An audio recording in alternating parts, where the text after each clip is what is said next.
Lecture number 3 سیرت النبی صلی اللہ علیہ وسلم کے حوالے سے۔ پیدائش رسول یعنی آپ صلی اللہ علیہ وسلم کی ولادت سعادت عام الفیل کو ہوا۔ کتابوں میں آتا ہے عام الفیل۔ اب ہم یہ ڈیفائن کرنا چاہ رہے ہیں کہ عام الفیل اس سال کو کیوں کہا جاتا ہے جس سال آپ صلی اللہ علیہ وسلم کی پیدائش ہوئی۔ تو ایک بادشاہ تھا ابرہہ، جن کا تعلق یمن سے تھا۔ یمن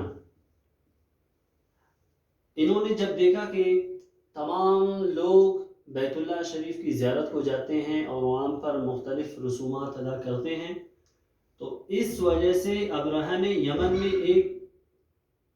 عبادت خانہ گرجا بنایا جسے کلیس کہا جاتا تھا۔ تو ابرہہ نے پھر یہ اعلان کر دیا کہ بھائی سارے لوگ بجائے بیت اللہ شریف کے وہ یمن آ جائے اور یمن میں صنعاء کے مقام پر جو کلیس میں نے بنایا ہے، گرجا گھر جو میں نے بنایا ہے، وہاں پر عبادت کریں۔ تو جب عرب کے لوگوں کو پتہ چلا تو ایک آدمی تھا نفیل خشمی، انہوں نے اس عبادت خانے کو کلیس کو جو ہے گندا کر دیا۔ تو اس کے بعد جب ابرہہ کو پتہ چلا کہ بھائی کسی نے ہمارے گرجا گھر کو، ہمارے عبادت خانے کو گندا کر دیا ہے، تو انہوں نے معلومات حاصل کی اور جب پتہ چلا کہ کسی عرب نے کی ہے اور بیت اللہ شریف کی محبت میں یہ کی تھی تاکہ بیت اللہ شریف کی طرف جو لوگ آتے رہے ہیں وہ مزید آتے رہیں اور یہ کلیس جو ہے، یہ عبادت خانہ جو ہے، اس کی وقت لوگوں کے دل میں نہ رہے۔ تو جب ابرہہ کو یہ پتہ چلا تو ابرہہ نے 60,000 کا لشکر لیا، جس میں 9 یا 13 آتے بھی شامل تھے، اور ابرہہ کا ارادہ تھا کہ وہ بیت اللہ شریف کو، خانہ کعبہ کو منہدم کر دے گا، نعوذ باللہ، اس کو شہید کر دے گا، نعوذ باللہ۔ ابرہہ کے جو لشکر میں 9 یا 13 آتی تھے، 9 یا 13 مختلف کتابوں میں مختلف عدد آتا ہے، تو بڑے آتی کا نام تھا محمود۔ تو یہ جب ابرہہ کا لشکر بیت اللہ شریف کی طرف آتا رہا تو ایک جگہ ہے وہاں پر وادی محصر میں جب پہنچے تو وہاں پر یہ محمود نامی آتی کو جتنا بھی کوشش کیا جاتا کہ وہ بیت اللہ کی طرف آئے اور بیت اللہ کی منہدم میں اس کو نعوذ باللہ شہید کرنے میں اپنے جو لشکر والوں کا ساتھ دے، لیکن یہ آتی بیٹھا رہا بالکل۔ جب اس کا رخ یمن کی طرف کیا جاتا تو یہ آتی اٹھ کھڑا ہوتا اور چلنے لگتا، لیکن جب بیت اللہ کی طرف محمود آتی کا جو ہے رخ کر دیا جاتا تو وہ بیٹھ جاتا اور بیت اللہ کی طرف رخ نہ کرتا۔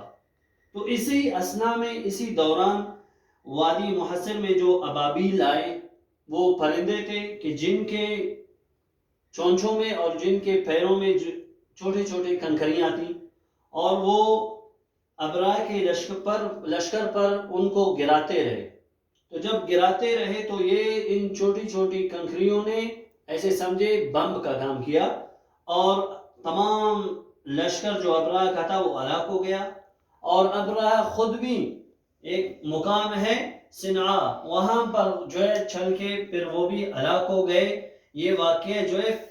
فیل کہلاتا ہے، واقعہ فیل یعنی آتیوں کا واقعہ ہے۔ آتی عربوں کے لیے ایک نیا جانور تھا، وہاں پر کوئی آتی نہ ہوتا تھا، تو یہ یمن سے جب آتی گئے تو آتیوں کا یہ حشر لوگوں نے دیکھا، تو اس وجہ سے اس واقعے کو واقعہ فیل کہا جاتا ہے، اور اس سال کو عام الفیل یعنی آتیوں کا سال، یعنی آتیوں کا سال، اس سال کو کہا جاتا ہے۔ اور یہ واقعہ ماہ محرم میں پیش آیا۔ یہ آپ صلی اللہ علیہ وسلم کی پیدائش سے 50 یا 55 دن پہلے یہ واقعہ پیش آیا، تو اسی وجہ سے پیدائش رسول کے بارے میں یہ بھی ملتا ہے ایک لفظ کہ آپ صلی اللہ علیہ وسلم عام الفیل کو پیدا ہوئے، یعنی اس سال پیدا ہوئے جس سال یہ آتیوں والا معاملہ پیش آیا۔ تو جو ساتھی ہمارے چینل پہ نئے ہیں وہ ہمارے چینل کو سبسکرائب بھی کریں، اور ساتھ ہی اس طرح کے جو ہے انفارمیشنز کو دوسرے ساتھیوں کے ساتھ شیئر کر دیں تاکہ ان کو بھی سیرت النبی صلی اللہ علیہ وسلم کے حوالے سے رہنمائی ملے اور سیرت کے حوالے سے ان کی معلومات میں اضافہ ہو۔ والسلام۔